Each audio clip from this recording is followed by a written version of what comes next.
Assalamualaikum warahmatullahi wabarakatuh. Perkenalkan, nama saya Muhammad Juliari Zamzami, NIM 92. Saya di sini sebagai peresum materi dari kelompok 2, yaitu tentang sejarah etika profesi. Istilah etika berasal dari bahasa Yunani kuno. Bentuk tunggal kata etika yaitu ethos, sedangkan bentuk jamaknya yaitu ta eta. Ethos mempunyai banyak arti, yaitu tempat tinggal yang biasa, padang rumput, kandang, akhlak, dan lain sebagainya. Sedangkan arti taeta yaitu adat kebiasaan. Dan di sini etika profesi muncul pertama kali di Inggris pada abad ke-18 dalam bidang kedokteran.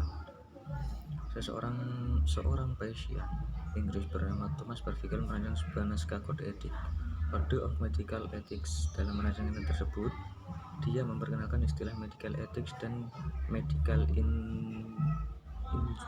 jurisprudence, yang di beberapa tahun kemudian untuk pertama kalinya pemerintah Inggris mengesahkan undang-undang tentang apoteker, yang lebih tepatnya pada tahun 1815. Dan profesi kedua yang tercatat paling awal membangun sistem etika profesi ini adalah profesi akuntan. Pada tahun 1494, Luca Pacioli, atau yang disebut dengan The Father of Accounting, menulis buku tentang etika akuntansi untuk pertama kali, yaitu buku Summa de Arithmetica, Geometri Proportion et Proportionalita. Pada tahun 1887 didirikan organisasi American Association of Public Accountants, atau disebut dengan APA, yang sekaligus memperkenalkan kode etik akuntan secara modern. APA sekarang berubah nama menjadi American Institute of Certified Public Accountants, atau AICPA. Sedangkan pada tahun 1905, kode etik yang ditulis dan disahkan kemudian dijadikan pedoman untuk mendidik para anggotanya.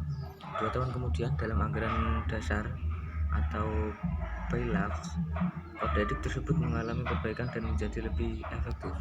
Profesi ketiga yang membentuk kode etik profesi ini adalah profesi hukum. Pada tahun 1854, seorang hakim di Amerika Serikat, George Southwood tersebut, lahirlah ide untuk membuat suatu susunan kode etik yang diterapkan di negara bagian Amerika. Pada tahun 1887 ini, Alabama menjadi negara bagian pertama di Amerika yang mengesahkan kode etik tersebut. Pada tahun 1908 kode etik profesional disahkan dan dikenal sebagai Canons of Professional Ethics.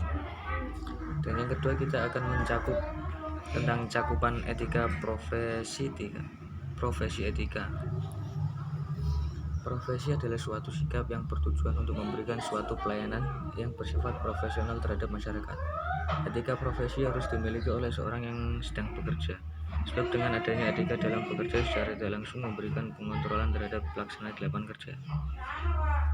Etika profesi dapat diterapkan di segala profesi yang ada di dalam kehidupan manusia. Oleh sebab itu, cakupan etika profesi sangat luas. Segala jenis pekerjaan memiliki aturan main tersendiri. Dalam etika profesi, terdapat beberapa cakupan yang berlaku umum untuk setiap profesi. Antara lain, sebagai berikut. Yang pertama yaitu tanggung jawab. Dalam dunia kerja, tanggung jawab membantu seorang untuk berkomitmen terhadap pekerjaannya, serta mampu menyelesaikan dengan tepat waktu dan dengan hasil yang memuaskan. Yang kedua yaitu keadilan. Keadilan sendiri merupakan suatu hal yang sangat diinginkan dalam setiap profesi. Yang dimaksud adil di sini adalah tidak memihak apapun dan siapapun. Yang ketiga yaitu otonomi atau kebebasan. Kebebasan yang dimaksud adalah kebebasan untuk mengembangkan profesi tersebut dalam batas-batas aturan yang berlaku, yaitu dalam sebuah profesi sendiri. Nah, dalam bidang akuntansi terdapat beberapa cakupan yang harus dipahami oleh seorang akuntan. Antara lain sebagai berikut, yaitu kewajiban akuntan. Yang pertama, bebas dari kecurangan, ketidakjujuran, kelalaian, dan akan menggunakan kemahiran jabatannya dalam menjalankan tugas profesinya. Yang kedua yaitu menjaga kerahasiaan informasi yang diperoleh dan tidak membocorkannya kepada pihak lain.